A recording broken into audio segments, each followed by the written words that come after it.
Welcome back. आज का हमारा जो टॉपिक रहेगा वो, जैसे कि आपने थंबनेल में देखा ही है कि आज जो टॉपिक हमारा होगा स्टाइल और फॉर्मेटिंग के ऊपर होगा कि हम HTML में स्टाइल का यूज़ कैसे करेंगे और फॉर्मेटिंग का यूज़ कैसे करेंगे। ओके, तो स्टाइल के ऊपर मैं चलता हूँ। स्टाइल मैंने कल थोड़ा सा कवर भी किया था और स्टाइल का बताया भी था कि एक ग्लोबल एट्रीब्यूट है। और मैं ज़्यादा डीप में इसलिए नहीं जाना चाह रहा था क्योंकि इसमें जो स्टाइल एट्रीब्यूट है इसमें जो वैल्यू लगती है वो CSS की लगती है। तो वो कैसे होता है उसके बारे में मैं आपको बताता हूँ। तो आज का जो टॉपिक है हमारा स्टाइल है, तो स्टाइल की हम शुरुआत करते हैं। तो सबसे पहले तो आप अपना विजुअल स्टूडियो कोड को खोल लीजिए और आप उसको फ़ोल्डर के थ्रू जाके भी खोल सकते हैं। टॉपिक 1 के अंदर मेरा फ़ोल्डर है, सब फोल्डर है, उसके अंदर मैंने ओपन किया तो मैं उसके अंदर पहुंच गया। विजुअल स्टूडियो कोड ने मेरा उस फोल्डर के अंदर खोल दिया है और उस फोल्डर के अंदर मेरे एक इमेज JPG करके रखा हुआ है जो मेरे को बाद में आपको सिखाने में काम आने वाले, इसलिए मैंने पहले से उसको कॉपी कर रखा वहाँ पे। तो मैं एक नई फ़ाइल बनाऊँगा, जैसे कि मैंने बताया था आपको, यहाँ पे एक न्यू फाइल से आप अपनी इस फोल्डर के अंदर एक फ़ाइल बना सकते हैं। और मैं यहाँ पे फ़ाइल का नाम दे देता हूँ style.html। आप कोई भी फाइल का नाम दे सकते हो आप अपने हिसाब से, बस एक्सटेंशन आपको .html देना है क्योंकि हम HTML की फ़ाइल पे अभी काम कर रहे हैं, HTML की कोडिंग कर रहे हैं, इसलिए हमको एक्सटेंशन HTML का ही देना होगा। ओके, मैंने यहाँ स्टाइल फाइल नेम इसलिए रखा है क्योंकि मैं स्टाइल टॉपिक को कवर कर रहा हूँ HTML का, और ये एट्रीब्यूट है HTML का, लेकिन इसमें वैल्यू जो लगेगी वो CSS की लगेगी। तो वो कैसे लगती है, क्या काम करता है उसके बारे में तो मैंने आपको कल थोड़ा सा बता दिया था कि काम क्या करता है स्टाइल, लेकिन इसकी वैल्यू कैसे हम लगाते हैं, CSS की वैल्यू कैसे लगती है और क्यों लगती है उसके बारे में मैं जानकारी आपको देता हूँ। तो मैंने एंटर किया और स्टाइल करके यहाँ पे HTML पेज एक मेरा नया बन गया है topic-1 सब फोल्डर के अंदर। ओके, तो बॉयलर प्लेट आप लगा दीजिए, शिफ्ट और 1 दबा दीजिएगा क्योंकि एक्सक्लेमेशन साइन आपके 1 के अंदर है, तो आप उसको दबाएंगे तो एक एमेट खुल जाएगा बॉयलर प्लेट का, तो आप उसको एंटर दबा दीजिए तो आपका बॉयलर प्लेट यहाँ तैयार। मैंने एक्सप्लोरर यहाँ पे बंद कर दिया है ताकि आपको मेरा पूरा स्क्रीन क्लियर दिखे, शायद आपको दिख रहा होगा। अगर मैं जूम करना चाहूँ तो जूम कर सकता हूँ आपके लिए, और मैं कमांड पैलेट में जाके वर्ड रैप को टॉगल कर देता हूँ ताकि मेरा कुछ भी कोड डिस्प्ले के बाहर ना जाए, डिस्प्ले के अंदर रहे। ओके, तो स्टाइल क्या होता है? स्टाइल आपका, आप जैसे कि हम किसी आदमी को बोलते हैं कि उसका बाल काफ़ी गुलाबी कलर करा के आया है, कपड़े बहुत ढंग के पहने, गॉगल्स लगाया है, तो हम उसको एक रेफ़र करते हैं कि नाम से, अरे ये तो बहुत स्टाइलिश बनता है। ठीक है, तो स्टाइल एट्रीब्यूट, HTML का स्टाइल एट्रीब्यूट का काम भी यही है कि ये style attribute makes an elements content to look in a stylish way. Style attribute makes an element content to look in a stylish way। मतलब स्टाइल एट्रीब्यूट किसी भी एलिमेंट या टैग नेम के अंदर जो कंटेंट को हम रख रहे हैं उसको थोड़ा स्टाइलिश लुक दे देता है, एक स्टाइलिश तरीके से देखने को हमको स्क्रीन पे मिलता है। तो स्टाइल एट्रीब्यूट का काम यही होता है, एलिमेंट्स के अंदर कंटेंट को थोड़ा स्टाइलिश दिखा सके, थोड़ा सा चश्मा लगवा दे, थोड़ा सा कलरिंग कर दे। स्टाइल का ये काम होता है। कल मैंने आपको ग्लोबल एट्रीब्यूट्स में ये चीज़ के बारे में थोड़ा एग्जांपल देके बताया था। क्योंकि स्टाइल एक ग्लोबल एट्रीब्यूट है, आप इसको किसी भी एलिमेंट में लगा सकते हैं, ठीक है, और इसकी वैल्यू को यूज़ करके हम उस एलिमेंट के अंदर रखे हुए कंटेंट को स्टाइलिश इफेक्ट दे सकते हैं जब वो ब्राउज़र पे एग्जीक्यूट होगा तब। ओके, तो जब हम स्टाइल एट्रीब्यूट्स एलिमेंट के अंदर देते हैं तो ब्राउज़र समझ जाता है ये कोड, वो रीड करता है और एग्जीक्यूट कर देता है जो भी हमने वैल्यू दी हुई है स्टाइल एट्रीब्यूट के अंदर। ठीक है, तो स्टाइल एट्रीब्यूट, जैसे कि एट्रीब्यूट जो होता है लिखने का तरीका जो होता है उसका सिंटैक्स मैंने बताया था, वो होता है आपका name is equal to double inverted comma के अंदर उसकी वैल्यू, है ना। जैसे कि for example charset meta के अंदर था, मेटा एलिमेंट इसको यूज़ कर सकता है कार सेट, और उसकी वैल्यू जो थी वो थी UTF-8 डबल इन्वर्टर के अंदर। ठीक है, ऐसे ही होता था। और एट्रीब्यूट्स को हम लोग ओपनिंग टैग के अंदर यूज़ करते हैं। ओके, क्लियर, यही हमने समझा था अभी तक।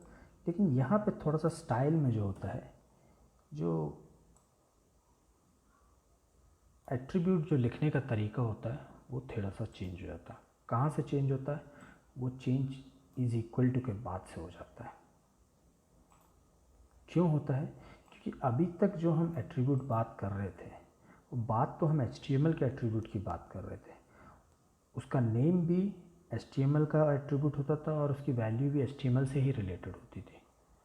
लेकिन अभी थोड़ा सा पिक्चर चेंज हो रहा है स्टाइल के अंदर। वो क्या है कि स्टाइल एट्रीब्यूट में जो वैल्यू यूज़ करते हैं हम, ठीक है, वो एक्चुअली में अगर एक तरह से देखा जाए तो दो वैल्यू यूज़ करते हैं, और ये दोनों वैल्यू जो होता है वो CSS का होता है।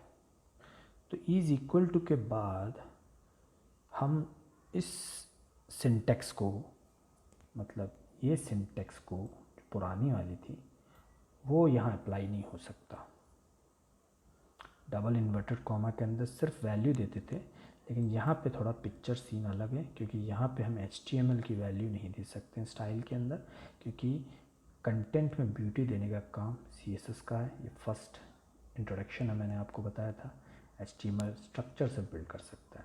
तो HTML का ये स्ट्रक्चर एट्रीब्यूट के अंदर हम CSS की प्रॉपर्टी लगाएंगे तो ये एक ब्यूटी दे सकता है जिस भी एलिमेंट में हम ये एट्रीब्यूट स्टाइल लगाएंगे। ओके, तो उसका सिंटेक्स कुछ ऐसा होता है, प्रॉपर्टी कॉलन और फिर वैल्यू, फिर टर्मिनेशन ऑफ एग्जीक्यूशन का सिंबल जिसको हम सेमी कॉलन बोलेंगे, और डबल इन्वर्टेड कॉमा क्लोज। तो ये होता है नई वैल्यू जो कि स्टाइल के अंदर यूज़ होता है, क्योंकि इसके अंदर CSS की प्रॉपर्टी और CSS की वैल्यू आती है। तो मैं यहाँ लिख देता हूँ कि ये CSS की प्रॉपर्टी और CSS की वैल्यू आती है इसके अंदर। उनको थोड़ा छोटा कर देता हूँ और इसको बोल्ड कर देता हूँ।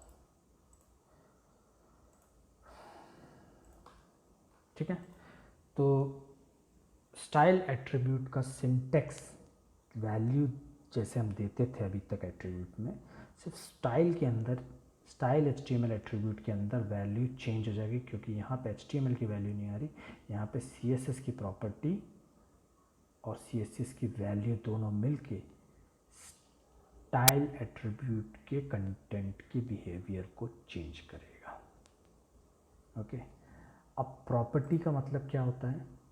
प्रॉपर्टी मतलब जैसे कि फॉर एग्जांपल कि आपका घर है। ओके, जैसे एक एग्जांपल, जब सबसे पहले स्टार्टिंग में जो आपका घर है, अब मैंने बताया था कि CSS आपके घर को ब्यूटी दे सकता है। तो घर तो हो गया आपका एक एलिमेंट, एक स्ट्रक्चर हो गया। ओके, तो अगर हम बात करें यहाँ पे विजुअल स्टूडियो में चलते हैं तो हम H हेडिंग टैग लगाते हैं, ठीक है, सॉरी स्मॉल लेटर में H1 टैग लगाया। अब H1 तो हो गया हमारा स्ट्रक्चर, तो हम यहाँ पे घर का नाम दे देते हैं स्टाइल। ये हमारा स्ट्रक्चर है, मैं कैपिटल में लिख देता हूँ ताकि अच्छा दिखेगा। तो ये तो हो गया हमारा घर का स्ट्रक्चर। अब मैं इसमें CSS दे रहा हूँ, CSS की प्रॉपर्टी और वैल्यू। तो मैं यहाँ, ये एक्चुअली में कंप्लीट CSS नहीं है, बात का ध्यान रखिएगा, ये मैं एक सिर्फ एग्जांपल से समझा रहा हूँ आपको। स्टाइल एट्रीब्यूट के बाद का हिस्सा जो है वो मैं आपको एग्जांपल से घर का एक एग्जांपल लेके बता रहा हूँ। तो आप स्टाइल इज इक्वल टू के बाद डबल इन्वर्टेड कॉमा, तो जो प्रॉपर्टी की हम जो बात कर रहे थे यहाँ पे, CSS प्रॉपर्टी क्या हो सकता है और CSS वैल्यू क्या होते हैं, ये जो वैल्यू किस तरीके से हम काम में लेके आएंगे उसके बारे में बता रहा हूँ। तो घर तो हो गया आपका HTML स्ट्रक्चर यहाँ तक। अब मैं इसमें CSS की प्रॉपर्टी लेके आ रहा हूँ, क्योंकि स्टाइल में CSS की प्रॉपर्टी और वैल्यू ही आती है एज ए वैल्यू। तो प्रॉपर्टी का मतलब क्या है यहाँ पे? प्रॉपर्टी का मतलब है, पहली प्रॉपर्टी स्टाइल का मैं बता रहा हूँ आपको। ओके, स्टाइल में कौन कौन सी प्रॉपर्टी हम और वैल्यू को यूज़ कर सकते हैं, अभी सिर्फ मैं 5% भी नहीं है शायद CSS का, उसको बता रहा हूँ। तो प्रॉपर्टी का मतलब यहाँ पे जो है वो है बैकग्राउंड कलर, पहले समझते हैं। तो ये तो हो गया भैया बैकग्राउंड कलर आपकी प्रॉपर्टी, मतलब घर की CSS करने जा रहे हैं तो पहले हम प्रॉपर्टी चुनेंगे। प्रॉपर्टी हमने चुन लिया भैया, घर का दीवार, बाहरी दीवार का, ये हमारी प्रॉपर्टी है। अच्छा, अब बाहरी दीवार में वैल्यू क्या दे रहे हैं आप? कलर दे रहे हैं ना, कलर कर रहे हैं हम, अभी कलर के बारे में ही सोच रहे हैं। तो वैल्यू हम दे रहे हैं कलर। कौन सा कलर देते हैं? बैकग्राउंड कलर हम दे देते हैं इसको कुछ डार्क ग्रे। ओके, तो मेरे ख्याल से आपको थोड़ा अभी समझ में आ गया होगा कि प्रॉपर्टी का मतलब क्या होता है और प्रॉपर्टी की वैल्यू क्या हो सकती है, और ये मिला के एक वैल्यू बन जाता है स्टाइल एट्रीब्यूट के लिए। क्लियर है आपको? सिंटेक्स हमारा पहले वाले लिखने से थोड़ा सा अलग रहेगा स्टाइल के लिए, क्योंकि यहाँ पे हम HTML की वैल्यू को नहीं लिख रहे हैं, यहाँ पे हमको CSS की प्रॉपर्टी और वैल्यू दोनों लेना पड़ेगा। और उसका लिखने का तरीका डबल इन्वर्टेड कॉमा के अंदर पहले हम प्रॉपर्टी, फिर सेमीकोलन नहीं सॉरी कोलन दे के उसको सेपरेट करेंगे वैल्यू को। तो ये वैल्यू का हिस्सा इधर पड़ा रहेगा और प्रॉपर्टी का हिस्सा इधर पड़ा रहेगा, इसलिए हमारा कोड कुछ इस तरीके से हमको लिखना पड़ता है, 2 बिंदु ऊपर और नीचे, उसके बाद वैल्यू, उसके बाद कि ये स्टेटमेंट मेरा कंप्लीट हो चुका है, इसलिए मैं ये सेमीकोलन दे रहा हूँ और ब्राउज़र अब इसके बाद की चीज़ों को एग्जीक्यूट कर सकता है। इस सिंबल का मतलब ये होता है कोडिंग में कि हमारा यहाँ तक जो लिखा था, इसके पहले तक जो भी लिखा था, ये हमारा कंप्लीट हो चुका है, हमने लिख दिया है। और मैं ये लगा के आपको ये बताना चाह रहा हूँ कि मेरा यहाँ तक का काम ख़त्म। अब ब्राउज़र साहब आप नेक्स्ट स्टेटमेंट को एग्जीक्यूट कर सकते हैं। तो इसको स्टॉपिंग ऑफ एग्जीक्यूशन बोलते हैं, या कंप्लीटिंग ऑफ द स्टेटमेंट भी बोल सकते हैं इस सिंबल को, सेमीकोलन और उसके बाद डबल इन्वर्टेड कॉमा। तो अभी हमने यही चीज़ यहाँ लगाया, हमने प्रॉपर्टी स्टाइल एट्रीब्यूट यूज़ किया, उसमें प्रॉपर्टी हमने CSS की यूज़ की और वैल्यू हमने CSS का लगाया, और सिंटेक्स हमने CSS की प्रॉपर्टी और वैल्यू के सिंटेक्स को ही फॉलो किया, और हमने इसको सेव किया। और यहाँ पे जब हम को लाइव करेंगे तो मेरा यहाँ पे पेज कुछ इस तरीके से खुलना चाहिए। ठीक है, तो अभी आप देख रहे हैं कि मैंने बैकग्राउंड कलर दिया और मेरा जो पेज है वो बैकग्राउंड कलर और ग्रे कलर में दिख रहा है। ठीक है, ये हो गया प्रॉपर्टी और वैल्यू स्टाइल की। मतलब अगर प्रॉपर्टी की बात करें तो वो हो गया बैकग्राउंड कलर, बैकग्राउंड कलर, और वैल्यू जो हो गई मेरा ग्रे कलर हो गया। ठीक है, और एग्जीक्यूशन और कंप्लीट और डबल इन्वर्टेड कॉमा। ध्यान रखिएगा कि डबल इन्वर्टेड कॉमा पहले आएगा, उसके बाद आपका सेमी कॉलन पहले आएगा, उसके बाद डबल इन्वर्टेड कॉमा आएगा। मतलब आपका CSS की प्रॉपर्टी और वैल्यू और एग्जीक्यूशन ख़त्म हो गया है CSS का, वो पूरा का पूरे के बाद ही आपके डबल इन्वर्टेड कॉमा लगेंगे। मतलब ये पूरा हिस्सा आपका डबल इन्वर्टेड कॉमा के अंदर होना चाहिए, CSS की प्रॉपर्टी और वैल्यू। क्योंकि हम ये HTML का सिंबल नहीं है, HTML में हम कहीं भी नहीं लगाते हैं। आप देखिए, आप HTML में हम कहीं भी एग्जीक्यूशन स्टॉप करने का कहीं नहीं लगाते हैं, हमने सिर्फ इसमें लगाया है क्योंकि ये CSS का एक्सटेंशन। आप CSS और जावास्क्रिप्ट में जब आएंगे तब ये कंपलसरी होता है एक स्टेटमेंट को कंप्लीट हो गया है ब्राउज़र को दिखाने के लिए। ओके, तो बैकग्राउंड कलर ये होता है। आप बैकग्राउंड कलर में कुछ भी दे सकते हैं, आपको जो भी देना हो, रेड देना हो तो रेड दे सकते हैं। अब मैं सेव करूँगा तो यहाँ पे आप देखिए ब्राउज़र में ये रेड कलर का हो जाएगा। तो इस तरीके से स्टाइल के बहुत सारे प्रॉपर्टीज़ होते हैं, उनमें से कुछ प्रॉपर्टीज़ को मैं भी समझा देता हूँ। तो मैं दूसरी प्रॉपर्टी जो होती है उसके लिए भी मैं H1 यूज़ करता हूँ, और एट्रीब्यूट हम ओपनिंग टैग में ही यूज़ करते हैं। तो हम ओपनिंग टैग में जाएंगे, पहले मैं कंटेंट डाल देता हूँ यहाँ पे, इसको भी मैं स्टाइल लिख देता हूँ, और यहाँ पे मैं स्टाइल एट्रीब्यूट यूज़ कर रहा हूँ। और डबल इन्वर्टर कॉमा के अंदर मैं दूसरा देता हूँ कलर। कलर एक दूसरी प्रॉपर्टी है, और इसकी वैल्यू, क्योंकि यहाँ पे आपको सारे ऑप्शंस आ जाएंगे ऑटोमेटिकली, जो भी प्रॉपर्टी लग सकती है CSS की, उसके बारे में विजुअल स्टूडियो कोड ऑलरेडी आपको सजेशन दे देगा। तो मैं कलर अभी यूज़ करता हूँ टील, मैं टील यूज़ किया हूँ, और मैं इसको सेव करता हूँ। तो अभी मैं यहाँ जाऊँगा तो मेरा जो दूसरा हेडिंग है उसका कलर चेंज हो गया, फ़ॉन्ट का टील कलर हो गया, पहले बैकग्राउंड कलर और फिर फ़ॉन्ट कलर। ओके, तो ये एक प्रॉपर्टी है। ये सिर्फ आप ध्यान रखिए कि ये स्टाइल एट्रीब्यूट में ये होता है। एक और मैं बनाता हूँ, मैं दूसरा आपको एट्रीब्यूट जो रहेगा उसके बारे में बता देता हूँ। स्टाइल एट्रीब्यूट लगाएंगे, इजिकल टू लगाएंगे, डबल इन्वर्टर कॉमा लगा देंगे तो क्लोजिंग और स्टार्टिंग दोनों लग जाएगा। उसके बाद हम यूज़ कर सकते हैं, जैसे देखिए यहाँ पे सारे ऑप्शंस आ रहे हैं CSS का, और भी हैं बहुत सारे, ये तो बहुत सारे हैं। आप मतलब बहुत लंबा टॉपिक है CSS, तो वो कवर करेंगे तो आपको और मज़ा आएगा भी HTML में CSS और जावास्क्रिप्ट में काम करने। दूसरा हम यूज़ कर सकते हैं फ़ॉन्ट्स फैमिली, जैसे यहाँ फ़ॉन्ट फैमिली आ रहा है।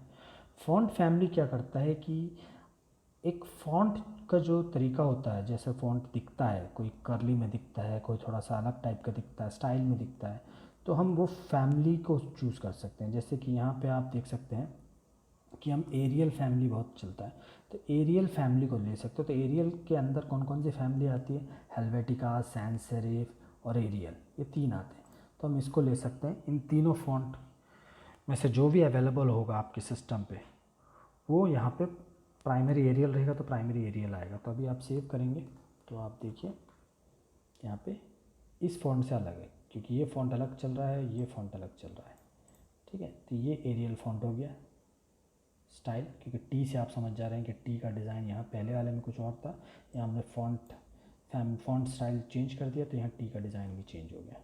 ठीक है, तो एक तो फ़ॉन्ट फैमिली होता है, और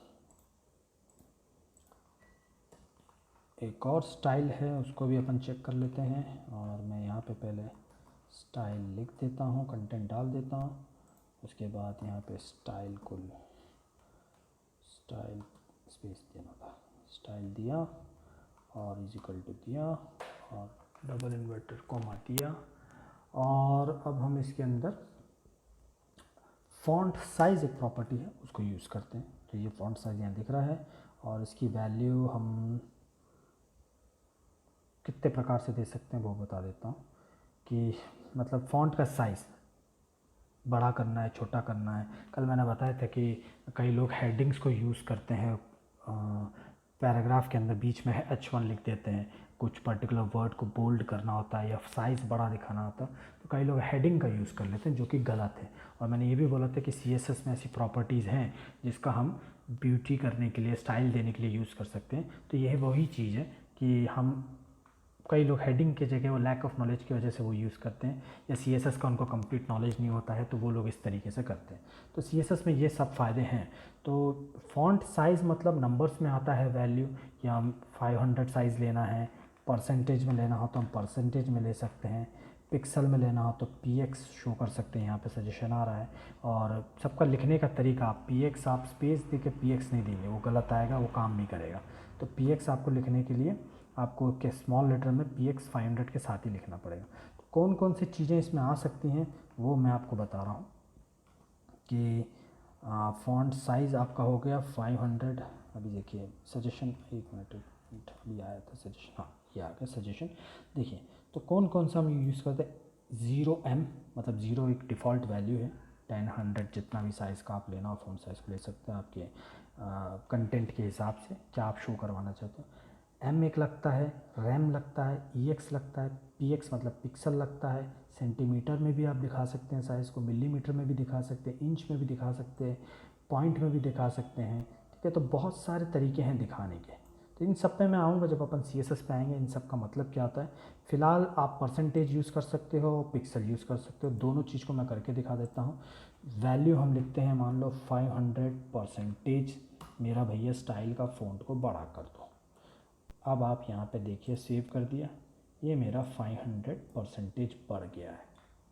अगर मैं पिक्सल करूँगा तो ये कुछ ज़्यादा बड़ा हो जाएगा। अभी देखिए px दबाया, सेव किया, तो ये स्क्रीन पे ही नहीं दिख रहा है स्क्रीन पे, लेकिन आप नीचे आएंगे, ये देखिए और स्क्रॉल करेंगे तो पिक्सल हो गए, मतलब मेरी स्क्रीन ही भैया 1280 इंटू 727 पिक्सल की तो स्क्रीन है, उसमें तो 500 पिक्सल तो मैंने ये फ़ॉन्ट ही ले लिया था, तो ऑब्वियस बात है कि वो स्क्रीन के बाहर उड़ जाएगा। तो यहाँ पे ये इतना बड़ा होगा, तो ये पिक्सल सेंटीमीटर ये सब तरीका लिखने से यही कुछ आपका वो होता है। तो अगर मैं इसको 100 पिक्सल कर देता हूँ और सेव करता हूँ तो ये आ गया स्टाइल 100 पिक्सल, ठीक है। तो परसेंटेज और पिक्सल दोनों में फ़र्क होता है, तो ये बात का ध्यान रखना है। और आगे अपन इसके बारे में पढ़ेंगे क्या क्या चीज़ें, पिक्सल क्या होता है, एम क्या होता है, और आपका रैम क्या होता है, ये सब चीज़ें क्या होती हैं, इसके बारे में हम आगे पढ़ेंगे, ठीक है। तो ये तो हो गया आपका चौथा एक प्रॉपर्टी। और एक और प्रॉपर्टी मैं आपको बताता हूँ HTML का। H1 टैग लगाएंगे और हम इसमें फिर से स्टाइल कंटेंट डाल देंगे और प्रॉपर्टी पे जाएंगे और स्टाइल लिखेंगे, वैल्यू देंगे, CSS की प्रॉपर्टी पहले देंगे, तो हम देंगे इसमें टेक्स्ट अलाइनमेंट के बारे में भी बता देता हूँ। टेक्स्ट अलाइनमेंट जो वैल्यू आता है, टेक्स्ट अलाइन मतलब क्या होता है कि आपको टेक्स्ट को लेफ़्ट में रखना है, सेंटर में रखना है, या राइट में रखना है, कहाँ रखना है उसको अपन टेक्स्ट अलाइन से बताते हैं ब्राउज़र को कि ये प्रॉपर्टी लगाएंगे तो हमारे पास जो वैल्यू रहेगी वो कुछ इसी तरीके से रहेगी, ठीक है। या तो सेंटर, या तो एंड, या जस्टिफाई, लेफ़्ट, राइट, या स्टार्ट, ठीक है। तो सबका अलग अलग मतलब है, तो मैं अभी एक ही समझा देता हूँ आपको। सेंटर अगर करेंगे तो मेरा जो स्टाइल है वो सेंटर में पहुँच जाएगा, ये देखिए, ठीक है। तो ये जो स्टाइल मैंने यहाँ पे जो 1 2 3 4 5 पाँचवा जो दिया था 1 2 3 4 ये 5 है, ये मेरा अब सेंटर में है। बाकी सब देखिए लेफ़्ट हैंड साइड पे अलाइन है, ठीक है। तो ये होता है स्टाइल का पांचवा प्रॉपर्टी, टेक्स्ट अलाइन। तो मेरे ख्याल से आपको स्टाइल के बारे में मोस्टली सब पता चल गया होगा कि साइज़ क्या करता है, स्टाइल एट्रीब्यूट क्या करता है, और उसमें वैल्यू क्यों डिफरेंट होती है HTML के दूसरे एट्रीब्यूट के वैल्यू से। वो इसलिए क्योंकि हम CSS की प्रॉपर्टी और वैल्यू लगाते हैं, क्योंकि फर्स्ट एपिसोड में मैंने बताया था कि हम स्ट्रक्चर का ब्यूटी सिर्फ हम CSS की मदद से ही दे सकते हैं। तो हम ये भी बता चुके हैं कि CSS और जावा HTML के बीच में ही लगता है, लेकिन आप ये मत सोचिएगा कि ये अभी हम CSS करवा रहे हैं। ये CSS का एक 2 से 3% की एक छोटी सी चीज़ को मैंने बताया है, जो कि HTML के एट्रीब्यूट के साथ कैसे काम करता है CSS की प्रॉपर्टी और वैल्यू, और ये सिर्फ CSS की प्रॉपर्टी और वैल्यू सिर्फ ये स्टाइल एट्रीब्यूट के साथ ही काम करता है, और आपके कुछ और एट्रीब्यूट हैं जिसके साथ काम करता है। मतलब HTML के हर एट्रीब्यूट के साथ CSS काम कर सकता है। वो बहुत वाइड टॉपिक है, अपन आते हैं उस पर, ठीक है। जैसे क्लास बताया था, क्लास के साथ भी काम करता है, ID के साथ भी काम करता है, क्योंकि वो भी ग्लोबल एट्रीब्यूट्स हैं, कल मैंने बताया था। फिलहाल आप स्टाइल के बारे में बस इतना ही समझिए, ठीक है। और अब मान लीजिए कि जैसे कि मान लीजिए कि अब मेरे को ये तो एक एट्रीब्यूट हो गया, स्टाइल एट्रीब्यूट नेम हो गया, इसमें मैंने CSS की प्रॉपर्टी और वैल्यू दे दी, ठीक है। अब मान लीजिए कि फॉर एग्जांपल यही वाला हिस्से को अपन मान लीजिए मुझे इसको साइज़ को बड़ा भी करना है, तो मैं कैसे करूँगा? तो आप कैसे करेंगे? तो हमने ब्राउज़र को ये बता दिया कि भैया ये मेरा स्टाइल हो गया, नेम एट्रीब्यूट, स्टाइल मुझे करना है अपने कंटेंट के लिए, और मेरी प्रॉपर्टी, पहली प्रॉपर्टी हो गई टेक्स्ट अलाइन करना है मुझे, सेंटर में उसकी वैल्यू रहेगी। और मैंने इस प्रॉपर्टी और वैल्यू को बता दिया कि भैया मेरा यहाँ पे काम ख़त्म हो गया, अब आप नेक्स्ट लाइन पे जाके उस स्टेटमेंट को एग्जीक्यूट कर सकते हो।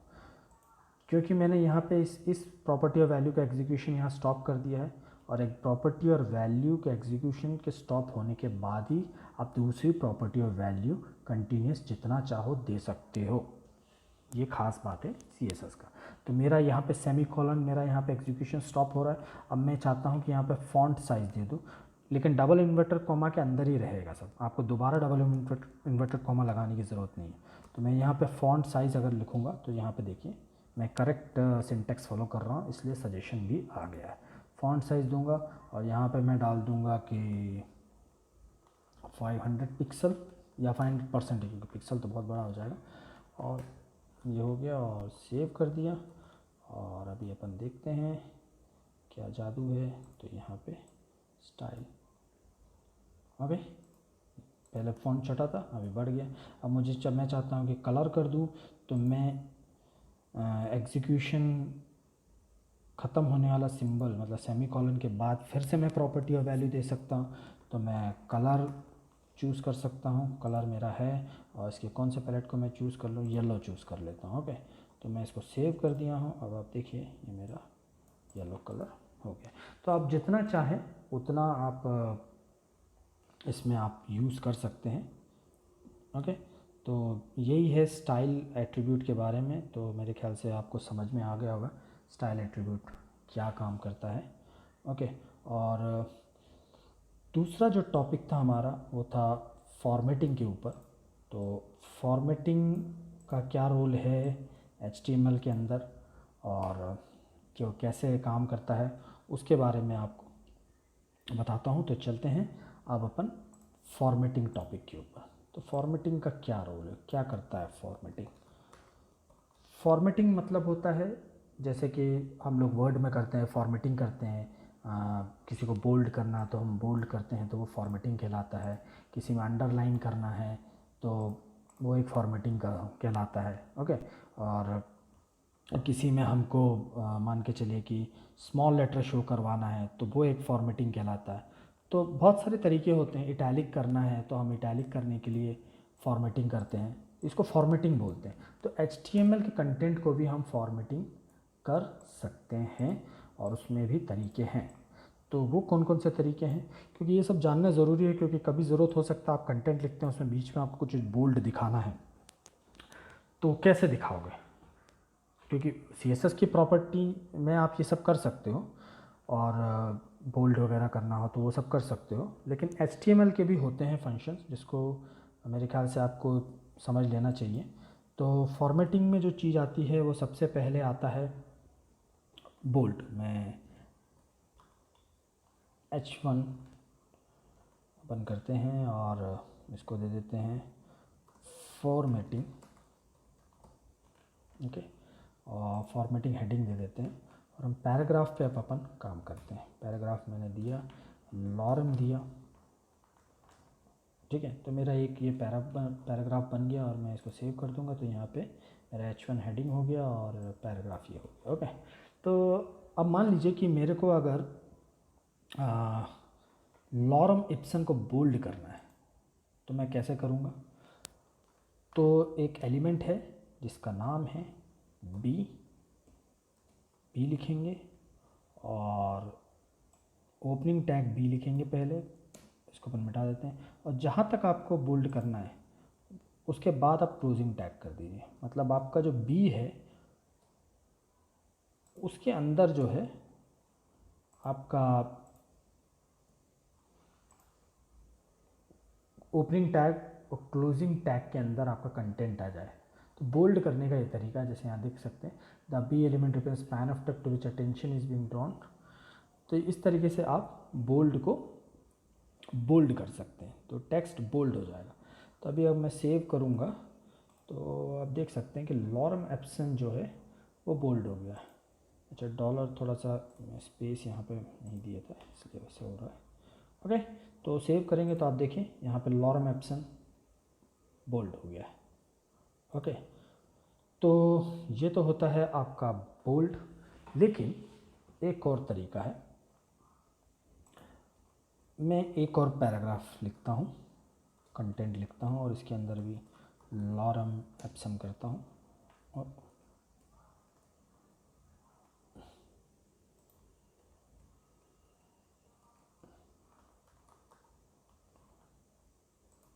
ओके, और डिफरेंस अपन देख लेते हैं। डिफरेंस है क्योंकि इसमें मैंने बोल्ड दिया हुआ है टैग और इसमें नहीं दिया है। तो बोल्ड हमको देने के लिए बी का सिंबल यूज़ करेंगे और जिस चीज़ को बोल्ड करना है उसके बीच में हमको रख देना है कंटेंट को। मतलब उस एलिमेंट के ओपनिंग टैग, उस एलिमेंट के क्लोजिंग टैग के बीच में हम जो भी रख देंगे वो बोल्ड हो जाएगा, मतलब बी के अंदर। तो बी दर्शाता है बोल्ड के लिए। ओके, अब थोड़ा सा मैं एक और फॉर्मेटिंग है, मैं यहाँ पे लिखता हूँ स्ट्रॉन्ग। इन सबको आप नोट कर लीजिएगा, याद कर लीजिएगा, या नोट्स बनाना चाहो तो नोट्स बना सकते हो।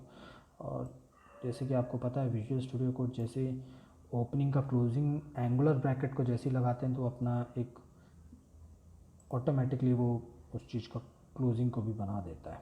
तो यहाँ पे ऑप्शन आ गया। अब आप देखिए मैं इसको स्ट्रॉन्ग मैं सेव करता हूँ तो इन दोनों में कोई फ़र्क नहीं दिख रहा है, ये दोनों बोल्ड है। तो फ़र्क क्या है? W3 से रिकमेंड करता है कि अगर आपको कोई चीज़ को बोल्ड दिखाना है, क्योंकि ये जो है HTML3 में यूज़ होता था पहले बोल्ड बी, लेकिन अब ये इसका यूज़ थोड़ा कम कर दिया है। W3C जैसे मैंने बताया था, वर्ल्ड वाइड वेब ने ये रेकमेंड किया है कि अगर आपको कोई वर्ड को बोल्ड दिखाना है तो आप स्ट्रॉन्ग एलिमेंट का यूज़ करके उसको दिखाइए। स्ट्रॉन्ग एलिमेंट का ओपनिंग टैग, उसके बीच में कंटेंट जिसको आपको बोल्ड दिखाना है, और फिर क्लोजिंग टैग। इससे आप जो है एलिमेंट को बोल्ड दिखा सकते हैं। तो क्योंकि दोनों का काम एक जैसे ही, आपने देखा अभी कि दोनों का काम जो है वो एक जैसा ही है, और इसलिए रेकमेंड यही होता है आज की तारीख में कि स्ट्रॉन्ग को दिखाएं। और स्ट्रॉन्ग का मेजर मतलब ये भी है कि एलिमेंट को इम्पोर्टेंस दिखाना, स्ट्रॉन्ग इम्पोर्टेंस। तो अगर आप बोल्ड दिखाते हैं तो उसका मतलब होता है कि स्ट्रॉन्ग इम्पोर्टेंस रखता है ये कंटेंट का ये वाला वर्ड, इसलिए हम स्ट्रॉन्ग यूज़ करें बी के जगह अगर किसी कंटेंट के अंदर का कुछ वर्ड को हमको बोल्ड दिखाना होता। ओके, तो मेरे ख्याल से आपको ये स्ट्रॉन्ग और बी के बीच में डिफरेंस समझ में आ गया होगा, क्या डिफरेंस रखता है। ओके, तो ये तो हो गया हमारा एक फॉर्मेटिंग बी और स्ट्रॉन्ग के बारे में। तो स्ट्रॉन्ग और बोल्ड के बारे में अपन समझ लिए हैं, और अब जो बात करते हैं दूसरा जो एलिमेंट है फॉर्मेटिंग के लिए, वो यूज़ कौन सा अपन कर सकते हैं, वो है अगर मान लीजिए कि मेरे को ये हिस्से को इटैलिक करना है, हिस्से को इटैलिक करना है, तो मैं एक एलिमेंट का यूज़ कर सकता हूँ, वो है आई एलिमेंट। और विजुअल स्टूडियो ऐसा करता है, इसलिए आप इसको डिलीट कर लीजिएगा, और जहाँ तक डिलीट करना है, इटैलिक करना है, वहाँ पे क्लोजिंग ये सजेशन दे देगा, आप लगा दीजिए। अब मैं इसको करूँगा तो ये जो वर्ड है ये ब्राउज़र में देखूँगा तो ये इटैलिक हो गया। तो अगर आपको कोई वर्ड इटैलिक करना है तो आप इस एलिमेंट का यूज़ कर सकते हैं, ठीक है। और अगर मान लीजिए कि मेरे को ओके चलिए मान लीजिए कि ये आपका इटैलिक हो गया। ओके अब एक और एलिमेंट है जो सेम यही काम करता है जिसका नाम है ई एम। ठीक है, ई एम किया और मैं मान लो इतने हिस्से को मुझे इटैलिक करना है तो मैं इसमें ई एम दूंगा। ई एम का फुल फॉर्म है एम्फेसिस करना, किसी भी टेस्ट को एम्फेसिस करना। एम्फेसिस मतलब इटैलिक ही वर्ड होता है, लेकिन एम्फेसिस का एक और मीनिंग होता है इटैलिक तो करना लेकिन उसको इम्पॉर्टेंट भी देना उस वर्ड को। तो अगर मैं इसको सेव करूँगा तो आप देखिए ये रेरम और एक लॉरम इप्सम है। लॉरम इप्सम में आई एलिमेंट दिया इटैलिक करने के लिए, ठीक है, और ई एम मैंने दिया एम्फेसिस करने के लिए। इटैलिक तो है ही, एम्फेसिस भी है।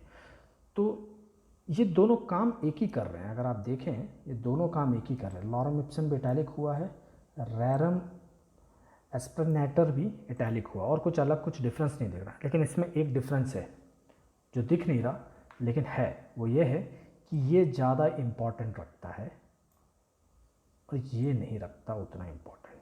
मतलब ये इटैलिक के साथ साथ इम्पॉर्टेंस भी क्रिएट कर रहा है इस वर्ड का। जैसे कि बी एलिमेंट जो कि बोल्ड तो कर रहा था, और स्ट्रॉन्ग एलिमेंट वो भी बोल्ड कर रहा था लेकिन इम्पॉर्टेंस स्ट्रॉन्ग दिखा रहा था, बोल्ड नहीं।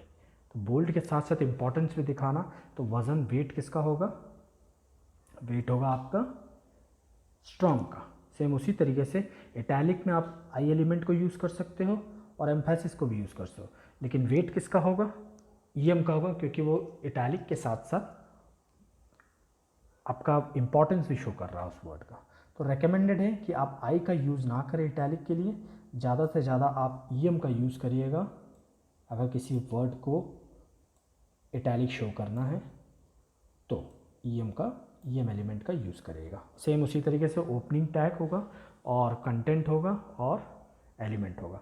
आप उसको पूरा कंटेंट को भी आप इटैलिक कर सकते हो अगर आपको करना हो तो। और अरे कभी कभी ओके ये आप इधर पूरा कर दो और इसकी क्लोजिंग टैग को आप यहाँ से डिलीट करके आप पूरा कंटेंट को अगर इटैलिक करना चाहते हो वो भी कर सकते हो। तो अगर मैं सेव करूँगा तो यहाँ पे आप देखिए पूरा कंटेंट ही इटैलिक हो गया। तो वो आपके ऊपर है, क्योंकि ये सब जो फॉर्मेटिंग होता है वो आपके कंटेंट के अंदर के वर्ड्स या पूरे कंटेंट को एक स्पेशल विजन दे, एक स्पेशल व्यू देने के लिए हम लोग ये फॉर्मेटिंग करते हैं। कि इटैलिक हम लोग कहीं कहीं आर्टिकल में देखा होगा थोड़ा सा इटैलिक में होता है तो व्यूवर उसको थोड़ा सा ध्यान से पढ़ता है। तो ये अटेंशन ग्रैब करने के लिए रीडर्स या यूज़र्स या व्यूवर्स का अटेंशन ग्रैब करने के लिए हम ऐसे ऐसे फॉर्मेटिंग टूल का यूज़ करते हैं। तो ई एम और स्ट्रॉन्ग का डिफरेंस आपको समझ में आ गया बी एलिमेंट और आई एलिमेंट से। तो यूज़ हमेशा आप बोल्ड करना हो तो स्ट्रॉन्ग रिकमेंडेड है, और इटैलिक करना हो तो आप ई एम एलिमेंट का ही यूज़ करिएगा। ओके, फिर एक एलिमेंट आता है, जैसे मान लो मुझे इसको कुछ बाकी वर्ड से थोड़ा सा अलग दिखाना है तो हम एक एलिमेंट यूज़ कर सकते हैं स्मॉल। स्मॉल का क्या काम होता है कि वो एक्चुअली बाकी सारे कंटेंट के वर्ड के साइज से छोटा कर देगा जहाँ भी ये एलिमेंट लगेगा। जैसे मैंने डायग्नोसिमॉस पे आप लगाया तो ये देखिए थोड़ा सा बाकी सबसे थोड़ा छोटा नहीं दिख रहा आपको, है ना। ये आपको ऐसी चीज़ें बाइबल वगैरह जब प्रिंट होती हैं या बाइबल आप कभी ऑनलाइन बाइबल पढ़ेंगे तो उसमें इस टाइप के एलिमेंट्स का बहुत यूज़ होता है। किसी किसी वर्ड्स का जो होता है अलग से कुछ दिखाना होता है तब हम लोग स्मॉल एलिमेंट का ऐसे आप अपने कंटेंट में अगर कुछ ऐसा है वर्ड्स तो आप इस एलिमेंट का यूज़ कर सकते हैं स्मॉल एलिमेंट का। तो ये सब फॉर्मेटिंग के टूल्स हैं HTML में जो आपको मिलेंगे, इन सबको नोट कर लीजिए क्योंकि ये बाद में आप जब अपने पेज बनाएंगे, अब हो सकता है कोई क्लाइंट आपका नोवेल लिखता हो तो वो अपना ऑनलाइन ई बुक लॉन्च करना चाहता हो तो आपसे अपनी वेबसाइट बनवाए, तो उस टाइम ये सब बहुत काम आने वाली चीज़ें हैं। तो ये सब का आप ध्यान रखिएगा। और मान लीजिए अब दूसरा अपन एलिमेंट पे आते हैं। मान लीजिए कि लॉरम इप्सम में आपको ये कंस्ट्रक्टर को थोड़ा स्पेशल मार्किंग देना है, हाईलाइट करना है, तो वहाँ पे एक एलिमेंट काम आता है जिसको बोलते हैं अपन मार्क। मार्क एलिमेंट क्या करता है कि आपके कंटेंट या कंटेंट में पड़े हुए किसी पर्टिकुलर वर्ड को मार्क कर देगा, हाईलाइट कर देगा। मैं सेव करता हूँ तो आप ये देखिए ये हाईलाइट हो गया है। तो हाईलाइट का मतलब यही होता है कि अटेंशन, जैसे आप लिखा है mark element represent the run of text in one document mark और हाईलाइटेड फॉर रेफरेंस पर्पसेस और it indicates a highlight that was not originally present but which has been added to bring the readers attention to a part of the text. तो readers attention यहाँ पे गौर होगा, तो इस पर थोड़ा सा मार्किंग है तो आदमी इस वर्ड को ज़्यादा देखेगा, समझेगा डिक्शनरी खोल के कि ये क्या वर्ड है। तो ये मार्किंग का मतलब ही यही होता है। तो एक मार्क एलिमेंट होता है, इसका इस्तेमाल मार्किंग करने के लिए होता है किसी पर्टिकुलर वर्ड या कंटेंट को। तो ये सब चीज़ें मार्क एलिमेंट से होता है, ठीक है। उसके बाद मान लीजिए कि मैं यहाँ पे इसको हटा देता हूँ इस एलिमेंट को, और मान लीजिए कि मैं इसमें इसके आगे एक एप्पल लिखता हूँ, ओके, और एक एप्पल की स्पेलिंग में ऐसा लिखता हूँ। तो अब एक दूसरे एलिमेंट, एक और एलिमेंट की बात कर रहा हूँ फॉर्मेटिंग के, उसके बारे में एक एग्जांपल से मैं आपको समझा रहा हूँ। मान लीजिए एप्पल मैंने लिखा है, इसकी स्पेलिंग तो सही है, लेकिन ये मैंने एक दूसरा एप्पल लिखा है, इसकी स्पेलिंग गलत है, और मुझे रीडर को दिखाना है कि ये स्पेलिंग गलत है, इसलिए इसको डिलीट करना है, इसको अवॉइड करना है। तो ऐसे मुझे शो करने के लिए मैं क्या यूज़ कर सकता हूँ, एक एलिमेंट होता है डेल। डेल एलिमेंट का काम क्या होता है, एक डिलीट मार्किंग वहाँ पे देना, मतलब एक लाइन खींच देना कि भैया ये अवॉइड करो, इस चीज़ को, ये गलत है, ये रिमूव करो इसको, इस कंटेंट को, गलत है। तो अभी आप ये कैसे दिखता है वो मैं दिखा देता हूँ। ये देखिए एक कट मार्क लगा देगा। तो ये मैं क्या दर्शा रहा हूँ इस कट मार्क से, एप्पल लॉरम इप्सन, भैया ये स्पेलिंग गलत है, इसको रिमूव करो, ये गलत है, ये रीडर को मैं बता रहा हूँ।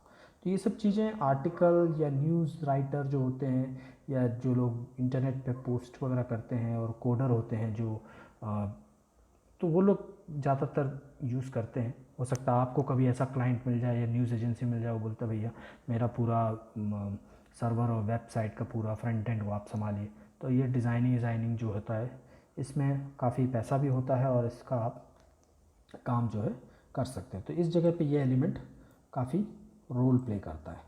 तो ये सब फॉर्मेटिंग है HTML एलिमेंट के, आप कैसे कंटेंट को फॉर्मेट कर सकते हो, ओके। तो ये डेल एलिमेंट का काम यही है, मार्क मतलब वो डिलीटेड रिमूव्ड टेक्स्ट को डिफाइन करता है, ठीक है।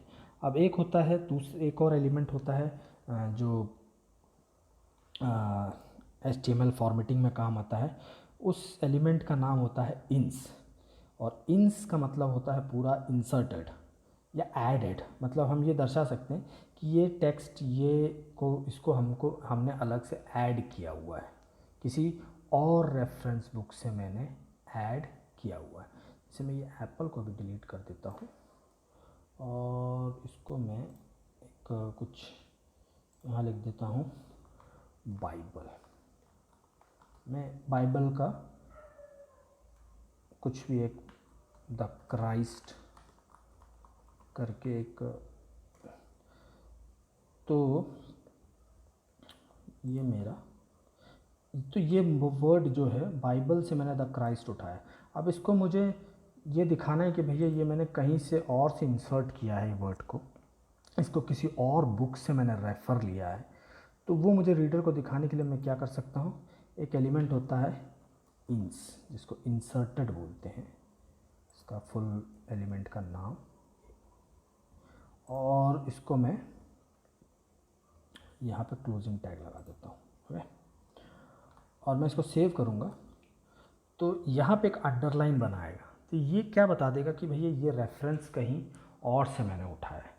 तो इसको और अच्छे से रीडर समझ सके क्यों अंडरलाइन है, तो हम इसमें एक टूल टिप का यूज़ कर सकते हैं। एक एलिमेंट कल मैंने बताया था, एक एलिमेंट नहीं सॉरी, एक मैंने आपको एक एट्रीब्यूट बताया था टाइटल, कि माउस ऊपर रखेंगे उस टेक्स्ट के ऊपर तो वो टूल टिप बन के दिखाएगा। टाइटल दो होते हैं, एक एट्रीब्यूट भी होता है, एक एलिमेंट भी होता है। तो एलिमेंट हम यहाँ पे, जैसे हमारा ब्राउज़र है, इसका भी टाइटल डॉक्यूमेंट है क्योंकि हमने डॉक्यूमेंट लिखा है।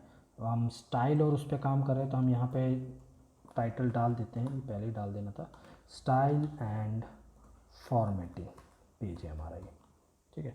तो हम यहाँ सेव कर देते हैं, हमारा ये टाइटल स्टाइल और फॉर्मेटिंग के नाम से आ रहा है, ठीक है, वेब पेज। तो एक टाइटल होता है हमारा एलिमेंट होता है, ठीक है, और एक टाइटल होता है हमारा जो कल बताया था मैंने आपको एट्रीब्यूट, जो ग्लोबल एट्रीब्यूट हम कहीं भी लगा सकते हैं। तो हम ऑब्वियस बात है हम इंसर्ट INS के एलिमेंट के एट्रीब्यूट को भी हम टाइटल में यूज़ कर सकते हैं, टाइटल यूज़ कर सकते हैं। तो हम यहाँ पे टाइटल यूज़ करेंगे। देखिए ये ग्रीन कलर में आ रहा है क्योंकि एट्रीब्यूट भी है, ठीक है। और हम इसका वैल्यू देंगे इज इक्वल टू, और HTML का तो वही होता है नेम और value inverter double inverter comma के अंदर। तो वैल्यू हम कंटेक्स्ट कुछ भी डाल सकते हैं, जैसे this text is taken from the Holi Bible. Okay, तो अब आप देखिए, एक मिनट टाइटल, ओके हाँ ठीक है, मैं देख रहा था सिंटैक्स मेरे से कहीं गलत तो नहीं होगा। ओके, तो इसको सेव कर लीजिए। अब आप चमत्कार देखिए, बाइबल को तो मैंने इंसर्ट कर दिया, मैंने ये बताया कि भैया ये इंसर्ट किया हुआ है, ये कंटेंट, ये वर्ड मैंने किसी और बुक से लिया है। और ये क्या बोल रहा है, टूल टिप दिखाया, this text is taken from the Holi Bible. तो मैंने होली बाइबल से इस टेक्स्ट को लिया है, इसलिए ये मेरा खुद की प्रॉपर्टी नहीं है, मैंने कहीं और से लिया, इसलिए मैं इसको रिप्रेजेंट कर रहा हूँ कि इंसर्टेड है ये टेक्स्ट।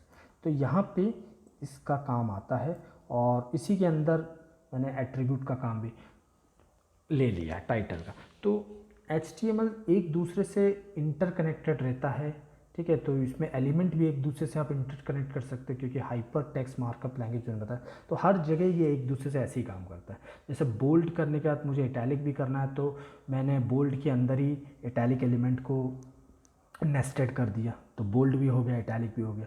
अब मुझे यहाँ पे टूल टिप भी लाना है इसके ऊपर, और मुझे इसके इंसर्टेड भी शो करना है, तो मैंने दोनों चीज़ यूज़ कर लिया।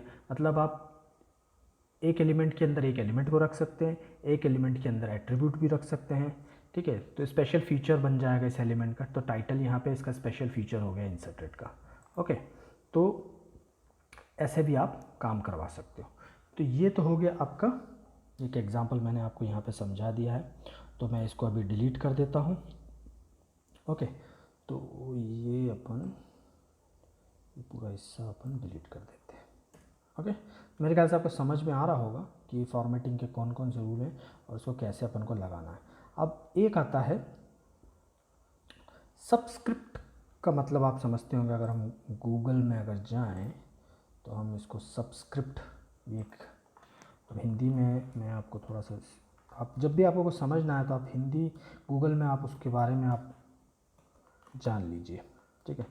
तो सबस्क्रिप्ट का जो हिंदी मीनिंग क्या होता है,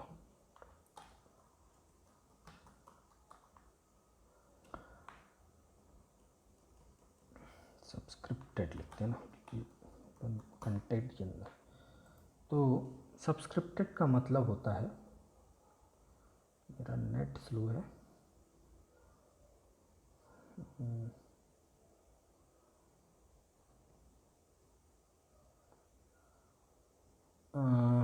अधोलिखित, नीचे का लेख, नीचे की लिखावट, तो उसको सबस्क्रिप्ट बोलते हैं। तो आपने बाइबल में देखा होगा कभी, बहुत छोटे छोटे, या गीता में देखा होगा कभी, छोटे छोटा एक आपका जो जो चौपाई होती है उसके नीचे छोटे छोटे अक्षरों में कुछ लिखा रहता है, तो उसको अपन सबस्क्रिप्ट भी बोलते हैं, और कुछ सुपरस्क्रिप्ट भी होता है। तो वो किस तरीके से दिखता है, तो सबस्क्रिप्ट भी अपन कर सकते हैं। तो सबस्क्रिप्ट मतलब क्या होता है, जैसे मान लो मुझे इसको सबस्क्रिप्ट करना है, इसको मुझे थोड़ा सा उस तरीके से दिखाना है, सबस्क्रिप्टेड वे में दिखाना है, ठीक है, तो वो मैं दिखा सकता हूँ। सबस्क्रिप्टेड मतलब होता है कि वो थोड़ा सा वर्ड जो है वो नीचे की तरफ चला जाएगा। तो मैं उसके लिए जो एलिमेंट, सबस्क्रिप्ट का शॉर्ट फॉर्म जो एलिमेंट होता है वो सब होता है। तो मैं जैसे सब यहाँ पे एलिमेंट को यूज़ करूँगा ना, तो हिंदी में मैं आपको एग्जैक्टली जो समझा रहा हूँ शायद आप समझ रहे होंगे, कि क्योंकि ज़्यादा यूज़ नहीं होता हमारे कंटेंट में, लेकिन अगर मान लीजिए कि आपको कहीं लगाना पड़े तो आप इसके बारे में आपको याद हो, क्योंकि मैक्सिमम ये कहीं बहुत कम ही यूज़ होता है। तो सबस्क्रिप्ट का मतलब कुछ इस तरीके से होता है, कहाँ गया मेरा ये, हाँ देखिए कुछ इस तरीके से होता है। ये जो हिस्सा होता है ना, अपन देखे होंगे बाइबल या किसी में कहीं पे जगह होंगे, ख़ासतौर के आपको पौराणिक चीज़ों की किताबों में एक्स्ट्रा कुछ मीनिंग्स देने के लिए ये हमने ऐसे दे दिया, फिर उसका मतलब जो होता है वो नीचे बुक के सबसे नीचे हम लोग दे देते हैं छोटे छोटे अक्षरों में, है ना। तो ये सबस्क्रिप्ट होता है, और सेम एक सुपरस्क्रिप्ट भी होता है जो ऊपर की तरफ जाता है, ये नीचे की तरफ जाता है। और एक और एलिमेंट होता है जिसको सुपरस्क्रिप्ट बोलते हैं, उसको हम सुप करके लिखते हैं, मतलब सुप SUB तो सबस्क्रिप्ट हो गया, नीचे आएगा। और SUP अगर लिखेंगे तो ये जो है एलिमेंट सुपरस्क्रिप्टेड हो जाएगा। तो अगर मैं इसको सेव करूँगा, ब्राउज़र पे देखूँगा, तो आप देखिएगा ये ऊपर चला गया। ठीक है, पहले नीचे था, सब में ये नीचे था तो ये सबस्क्रिप्ट था, और ये अभी ऊपर चला गया, अभी नीचे चला गया। और सुपरस्क्रिप्ट में आप SUP एलिमेंट यूज़ करेंगे। ठीक है, तो SUP यूज़ करेंगे तो ये सुपरस्क्रिप्टेड हो जाएगा। इनका चीज़ का बहुत कम रोल है। अगर मान लीजिए आप किसी गीता प्रकाशन और उनके वेबसाइट का आपको ठेका मिल जाता है, भैया अपडेट करना, और आपको पूरा सूशा वाला एकदम डायनेमिक वेब पेज बनाना है, तो उस जगह उनके श्लोकों को, उनको चीज़ों को अगर आप कंटेंट में यूज़ कर रहे हैं, तब ये सब चीज़ें आपके काम आएगी। मेजरली हमारे में जो काम आता है, जो हम लोग नॉर्मली मॉडर्न वेबसाइट बनाते हैं कंपनीज़ के लिए, या टेक्नोलॉजी वेबसाइट्स या जो भी है, तो वहाँ पे हम ज़्यादा से ज़्यादा स्ट्रॉन्ग एम्फेसिस का ही यूज़ करते हैं, और कहीं कहीं पे आपका मार्क का भी यूज़ करते हैं, डेल का भी यूज़ करते हैं, इंसर्टेड INS एलिमेंट का भी यूज़ करते हैं। तो ये सब ज़्यादातर यूज़ होता है। तो मेरे ख्याल से अभी आपको समझ में आ गया होगा कि फॉर्मेटिंग में इतने ही जो हैं आपके एलिमेंट्स होते हैं, फॉर्मेटिंग एलिमेंट, टेक्स्ट के फॉर्मेटिंग एलिमेंट्स हैं ये सारे HTML के। तो कौन कौन से होते हैं? एक तो B एलिमेंट होता है, जिसको हम ओपनिंग B और क्लोजिंग B टैग से दर्शाते हैं, जो बोल्ड कराने के लिए होता है टेक्स्ट को। और एक होता है स्ट्रॉन्ग, होता है ओपनिंग स्ट्रॉन्ग टैग नेम और क्लोजिंग स्ट्रॉन्ग टैग नेम से हम उसको दर्शाते हैं, और ये भी बोल्ड का ही काम करता है, लेकिन ये इम्पॉर्टेंट शो करता है बोल्ड के साथ साथ, इसलिए स्ट्रॉन्ग जो है रिकमेंडेड है। बी एलिमेंट को हम यूज़ नहीं करेंगे बोल्ड के लिए अपने मॉडर्न HTML फाइल लैंग्वेज में। फिर आपका आता है इटैलिक के लिए आई एलिमेंट का यूज़ करते हैं, और EM एलिमेंट का यूज़ करते हैं। EM एम्फेसिस के लिए होता है और आई इटैलिक होता है, दोनों मतलब एक ही हैं, लेकिन बिहेवियर एम्फेसिस का ज़्यादा स्ट्रॉन्ग है, तो हम EM का रेकमेंड करेंगे इटैलिक करना होगा किसी वर्ड को, ना कि आई एलिमेंट को। तो EM रेकमेंडेड है और स्ट्रॉन्ग एलिमेंट रेकमेंडेड है बोल्ड करने के लिए, और EM इटैलिक करने के लिए। उसके बाद हमने सीखा था आपका स्मॉल एलिमेंट है, जो टेक्स्ट को थोड़ा बाकी चीज़ों से स्मॉल कर सकता है। कंटेंट, अगर कंटेंट के अंदर कोई वर्ड आपको छोटा करना है, स्मॉल करना है, तो वो आप स्मॉल एलिमेंट से आप कर सकते हैं। और फिर आपने सीखा था कि इंसर्टेड टेक्स्ट, जिसमें आपका वर्ड INS एलिमेंट, जिसके अंदर आप किसी वर्ड को अंडरलाइन करना, स्पेशल अटेंशन ग्रैब करवाना है, वो आप INS एलिमेंट से यूज़ कर सकते हैं। फिर आपका मार्क एलिमेंट था, मार्क एलिमेंट से आप किसी भी वर्ड को हाईलाइट कर सकते हैं, कंटेंट को हाईलाइट कर सकते हैं मार्क एलिमेंट से। और फिर हमने आपका डेल एलिमेंट पढ़ा था, डिलीट करना, डिलीटेड टेक्स्ट शो करना कंटेंट के अंदर, तो डेल एलिमेंट हम यूज़ कर सकते हैं फॉर्मेटिंग में HTML के अंदर। और फिर सबस्क्रिप्ट था और एक सुपरस्क्रिप्ट था, सब एलिमेंट जो कि सबस्क्रिप्टेड टेक्स्ट के लिए हम यूज़ करते हैं, और सुपर एलिमेंट सुपरस्क्रिप्टेड टेक्स्ट के लिए। तो उसका बिहेवियर आपने देखा को सुपरस्क्रिप्टेड सुप का अगर यूज़ करते हैं एलिमेंट को, तो वो वर्ड जो है पर्टिकुलर ऊपर जाएगा, और सब के अंदर वो वर्ड बाकी कंटेक्स्ट के नीचे वाले बॉटम लाइन पे चला जाएगा।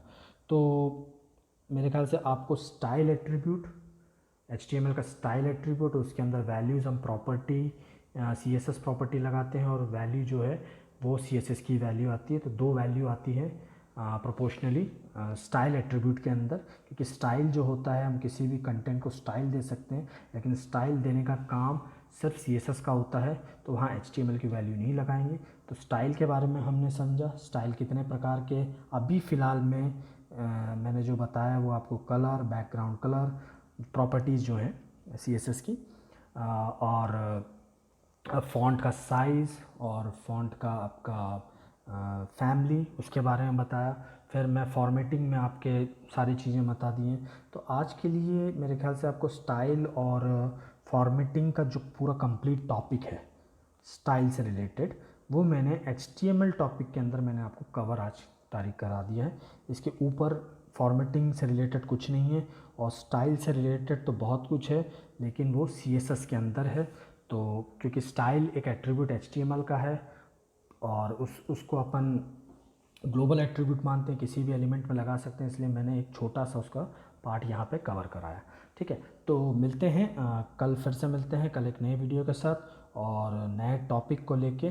तब तक के लिए अपना ख्याल रखिए और टेक केयर, गुड बाय।